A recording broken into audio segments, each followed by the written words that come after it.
6 Jewish activists were arrested in New York City on Thursday during a Passover protest meant to call attention to policing practices that they believe target immigrants and communities of color.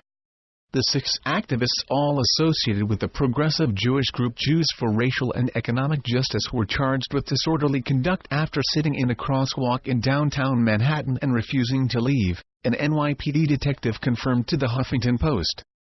They were released Thursday evening. Kyle Ollery, 6 protester from the JFREJ group seated, were arrested Thursday after participating in a rally. The protesters were part of a Passover Seder in the Streets rally attended by hundreds of Jewish New Yorkers, along with Muslim, South Asian, and other community leaders.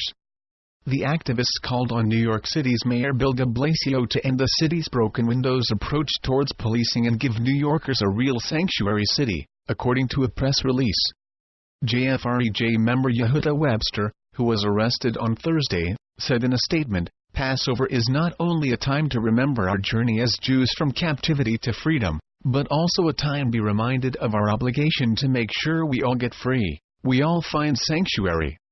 After a press conference on the steps of City Hall, the protester participated in a Seder, a ritual meal that retells the story of the ancient Israelites' journey from slavery to freedom.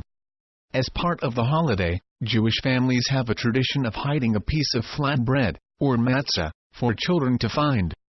The JFREJ Seder put a twist on that custom. Children in the audience were asked to find the mayor's moral courage as represented by a performer wearing a matzah-encrusted crown. New York City's Mayor de Blasio has promised to fight President Donald Trump's executive order blocking federal funds for sanctuary cities, a term used to identify cities that don't always comply with federal immigration detention demands. But de Blasio has been criticized for supporting broken windows approach to local policing, which some advocates believe put undocumented immigrants at risk. Kyle Ollery Women's March activist Linda Sarsour participates in JFREJ's rally. The idea behind broken windows policing is that cracking down on minor offenses such as jumping the turnstile to get on the subway or selling fruit on the street without a license will help prevent more serious crimes.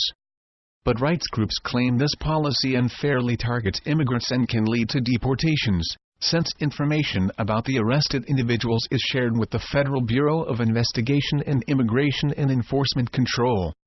New York City's Mayor Bill de Blasio has said that while broken windows policing has its problems, it is still the right approach. The Huffington Post reached out to the mayor's office for comment, but has not heard back. Along with demanding an end to that policy, the group also called for the passage of the Right to Know Act, which would create new guidelines for how police interact with people they approach on the street.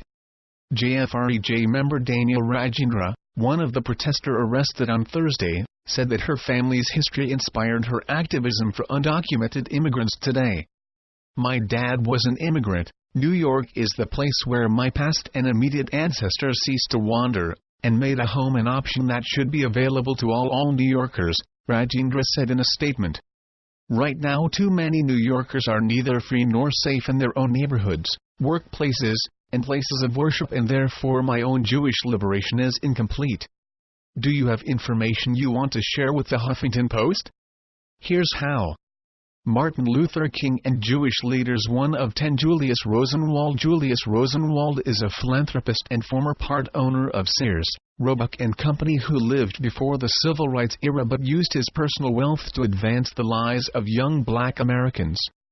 Together with Booker T. Washington, he hatched an ambitious plan to build over 5,000 public schools for Black students in the Jim Crow South. Many famous African Americans have graduated from these Rosenwald schools, including late poet Maya Angelou and U.S. Representative John Lewis. Share this slide. By and large via Getty Images. Carol Queerville, a religion reporter.